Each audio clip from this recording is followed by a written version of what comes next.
जैसा कि आपने कहा कि मुसलमान आज दलितों से भी बदतर है।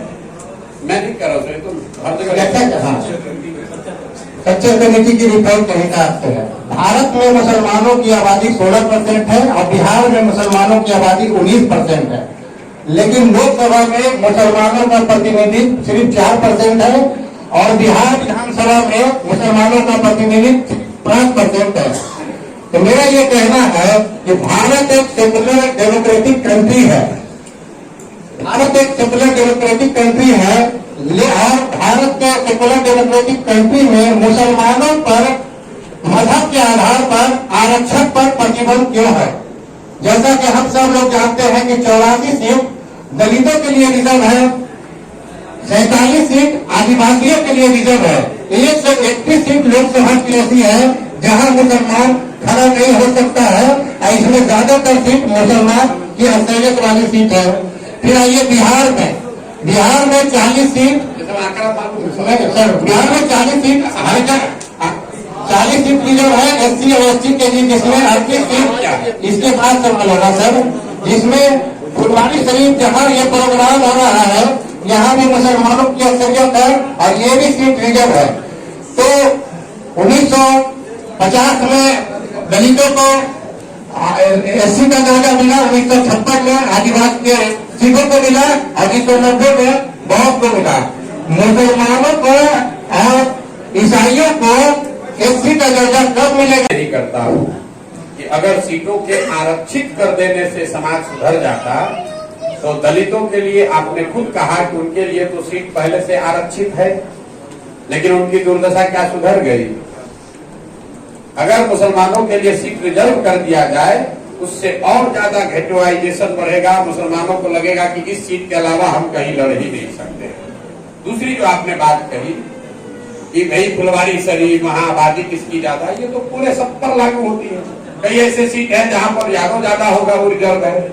ये तो एक कॉन्स्टिट्यूशनल व्यवस्था है डिलिमिटेशन की, जिसमें थोड़ा बहुत हर व्यवस्था में आप उंगली उठा सकते हैं, लेकिन एक संवैधानिक व्यवस्था है कि हर 20 साल पर विधानसभा लोकसभा के डिलिमिटेशन को वहां की जनसंख्या के आधार पर रिकॉन्फिगर किया जाता है।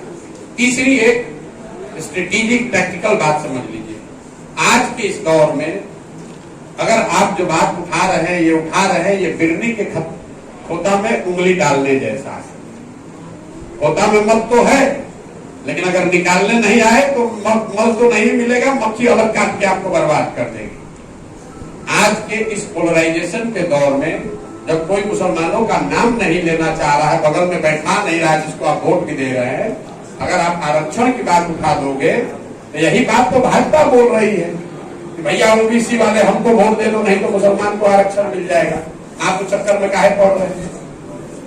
आप उस चक्कर में क्यों पड़ रहे हैं? ये एक्टिविस्ट, देखिए एक्टिविस्ट बनना और चुनाव राजनीतिक सफलता पाना दोनों अलग अलग चीज है। आप मुसलमान होने के नाते आरक्षण की बात करते हो कीजिए, लेकिन उस पर राजनीतिक मुद्दा बनाइएगा तो आप समाज का फायदे के बजाय बहुत बड़ा नुकसान कर दीजिएगा। दोनों चीज को हिंदू समाज में बहुत लोग हैं जो जाति प्रथा के खिलाफ काम कर रहे हैं, उसको खत्म करने के लिए, लेकिन जब आप राजनीति कर रहे हैं और जातियों के खिलाफ बोलने लगिएगा तो ऐसे समाज मार के भगा देगा। तो हम एक्टिविस्ट नहीं, जन सुराज एक्टिविस्ट नहीं, हम राजनीतिक व्यवस्था बनाने आए और समाज की कमियों को, उसकी खामियों को, उसकी ताकत को समायोजित करके ही उसको सुधारना और उसका नेतृत्व करना चाहते हैं। जो आप चाह रहे हैं कि समाज में ये गलत है इसको सुधर जाए, नहीं कीजिए, वो गेटोइजेशन बढ़ जाएगा। वैचारिक तौर पर भी वो गलत बात है। आप पढ़ाई की बात जरूर कीजिए, मुसलमानों में के बच्चे पढ़ें इसकी बात होनी चाहिए, मुसलमानों को भूमि सुधार का लाभ मिले ये बात होनी चाहिए। आपको ये नहीं मालूम है कि बिहार में 60% लोग भूमिहीन हैं। छोड़ दीजिए एक बार भाजपा, गरीबी, अमीरी, रोजगार, पढ़ाई का बात, कह रहे भाई साहब मुसलमानों ने यहाँ लालू जी को वोट दिया है, सिर्फ मुसलमानों ने नहीं, गरीबों ने, पिछड़ों ने उनको वोट दिया है।